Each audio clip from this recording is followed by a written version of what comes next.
Bago nyo bigyan ng bahanda nyo ngayong Pasko ang inyong alaga, alamin nyo muna kung toxic ito. Hi guys, Doc Ara here. Ngayon, pag-usapan natin ang mga toxic na pagkain ngayong Pasko at New Year. Number 1, chocolate, mga tableya natin, chocolate bar, and even brownies ha. The darker the chocolate, the more toxic it is. Bakit? Chocolate has the content called theobromine. Pwede mag-cause ng pagsusuka, panginginig, or kaya seizures.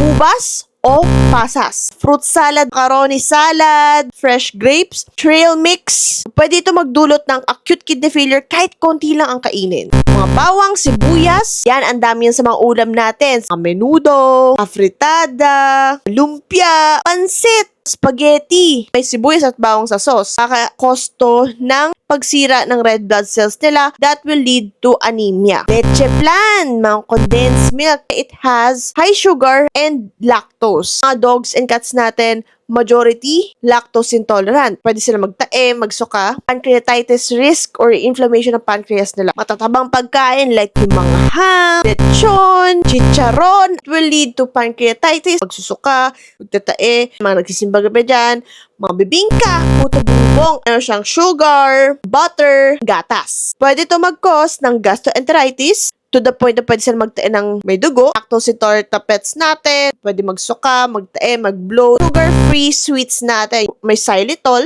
sugar-free gum, candies, desserts na may xylitol or artificial sweeteners kapag nakakain sila. This is an emergency. Pwede mag-cause to ng bigla ang pagbaba ng blood sugar or hypoglycemia na pwede mag-lead to liver failure rin. Alak, any type of alcohol, kahit unting tikim lang, pwede mag-cause ng alcohol poisoning sa kanila, hypoglycemia, worst case scenario, pwede sila makomatose, mga cooked bones. Bakit? Kapag kasi nabasag yung mga peraso ng buto, it may lead or cause choking sa ating mga dogs and cats. Pwede rin magkaroon ng intestinal blockage. If may nakita na kayo, let's say, pagsusuka, diarrhea, tamlay, paglalaway, better yet, isugo yun na sa emergency ba kasi nakakain na sila ng kung ano. Viewers ko dyan, sa mga fur babies and also sa fur parents out there, Merry Christmas and Happy New Year sa inyo. So if you have other concerns regarding your pet, don't forget to consult your veterinarian.